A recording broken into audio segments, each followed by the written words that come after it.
Well, this is the first of my video diaries. I guess they call them vlogs. Just some thoughts to meditate on and pass down. It's a beautiful evening, thank God. Sun's just going down. Today I got to listen to the really great Scottish author George MacDonald in one of his early novels called David Elginbrod. And he is a beautiful novelist besides being a beautiful preacher of sermons about the love of God, and he's got this amazing Scottish wit and education and way of seeing the world. And I think what I learned recently about him was that although he is decidedly not a Calvinist, he really thinks everything is under the sovereignty of God. This is one of our brave chickens. She survived the loss of her soulmate, Aaron, sadly, a month or two ago. And her her female friend, Davida, is a better egg hatcher than she is. And Davida is hiding out for a little while under the air conditioning unit, but she'll probably come perch pretty soon because it's getting late. I heard a Calvinist Arminian discussion today, an Unbelievable, with Justin Brierley from a few months ago, and it was a lovely French convert from atheism that was speaking on the side of Calvinism. He became a scholar, and so of course he became a Calvinist. And what I was really unimpressed with, mostly about his opposite, was that when he made the point that God is praised for being good and holy, but he can't be other than that, that the other gentleman didn't oppose that point at all, just conceded it.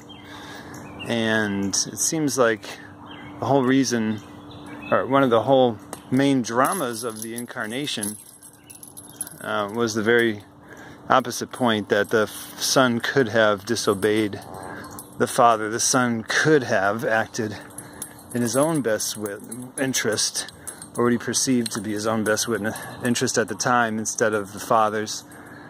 And this is the whole drama of the cross. This is the whole drama of Gethsemane. This is the whole interesting thing about the incarnation of God in human flesh. This is the drama of the temptation in the wilderness, was that he could have acted otherwise and he didn't.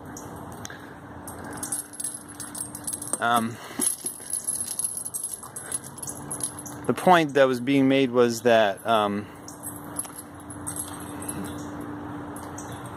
our free will doesn't consist in our ability to have acted otherwise. And the French Calvinist was grounding that point in God's non-ability to act otherwise, i.e. non-ability to sin. But we always talk of God in the third person singular, and he's revealed himself as a complex unity called a Trinity. And I do want to talk about complex unity sometime. It's probably a longer kind of subject than you can say in one evening. I was blessed to be able to talk about it at a small group the other night. And it's one of the greatest truths of all this human life. It's one of the greatest truths of the cosmos, that there's such thing as a complex unity, and that's what we can and should be striving for. So back to the French Calvinists, the simple unity would have been God, who can't possibly sin. But the complex unity is that there's a Father, Son, and Spirit, And they can choose to honor each other more or honor each other less. They can choose to submit to each other more or submit to each other less. They have something real to offer each other. And praise God for that, because that's what draws us in to the beauty of who God is and who we can be with Him. This is some of my wife's beautiful garden that's blooming. Praise God, it looks pretty. Got a lot of strawberries this morning. I started my day by picking strawberries.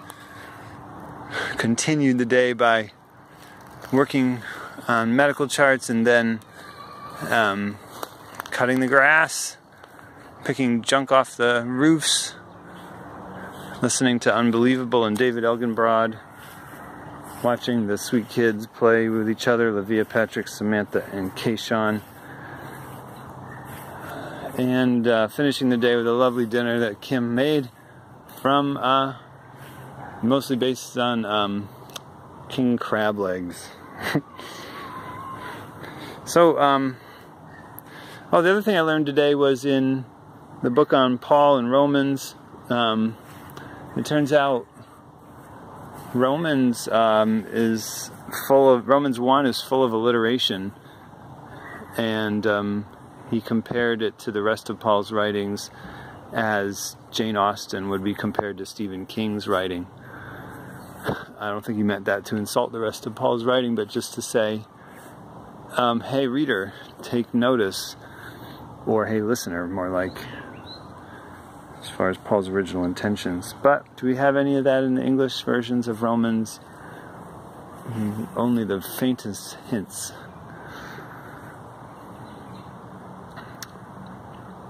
So we need to be curious about the depths. And if we are, I bet God will reveal some of the depths. Well, this beautiful night is produced a longish video. I'm going to cut it off there. Maybe we'll record another one tomorrow. Good night, birds.